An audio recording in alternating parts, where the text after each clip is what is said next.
सेना दिवस परेड। आज महिला अग्निवीरों की टीम होगी शामिल। पहली बार जंगी रोबोट दिखाएंगे करतब।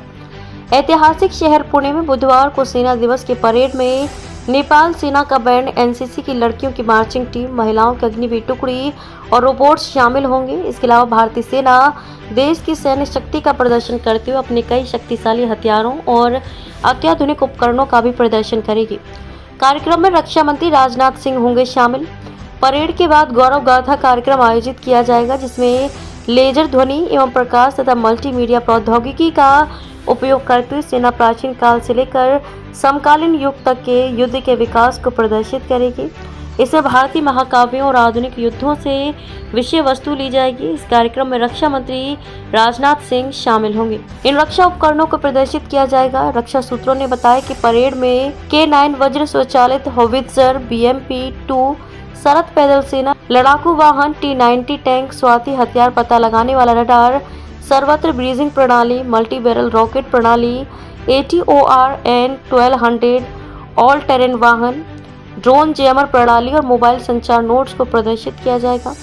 77वीं सेना दिवस परेड पुणे स्थित Bombay engineers group BEG centre में होगी, जो सेना की दक्षिणी कमान के अंतर्गत आता है। सेना के अधिकारियों के अनुसार Madras regiment, Maratha light infantry regiment, regiment of artillery mechanised infantry, Bombay engineer group, army ordnance corps, army service corps आदि की मार्चिंग टुकड़ियां परेड में हिस्सा लेंगी। इसमें कहा गया है कि भारतीय सेना और नेपाल सेना का एक संयुक्त बैंड परेड में हिस्सा लेगा, जो दोनों देशों के बीच तालमेल का प्रतीक है। राष्ट्र निर्माण में योगदान दे सकते हैं पूर्व सैनिक। सेना प्रमुख जनरल उपेंद्र द्विवेदी ने मंगलवार को कहा कि सशस्त्र बलों के पूर्व सैनिकों के अनुभव और प्रतिबद्धता का उपयोग राष्ट्र निर्माण के लिए किया जा सकता है। पुणे में 9वें पूर्व सैनिक दिवस पर पूर्व सैनिकों को संबोधित करते हुए जनरल द्विवेदी ने कहा कि इस दिन का बहुत महत्व है, क्योंकि ये उन बहादुर योद्धाओं को सम्मानित करने के लिए है जिन्होंने अपना जीवन राष्ट्र की सेवा के लिए समर्पित कर दिया। सेना प्रमुख ने कहा कि भारत एक विकसित राष्ट्र बनने के सपने को साकार करने की दिशा में तेजी से आगे बढ़ रहा है और इसके लिए प्रत्येक नागरिक की सक्रिय भागीदारी महत्वपूर्ण है। सेना प्रमुख ने कहा कि पूर्व सैनिकों के लिए विभिन्न क्षेत्रों में योगदान देने के अवसरों का विस्तार करने के प्रयास चल रहे हैं, जिससे राष्ट्र निर्माण की नींव मजबूत होगी। पुणे में कृत्रिम अंग केंद्र में प्रशिक्षण प्रयोगशाला का उद्घाटन।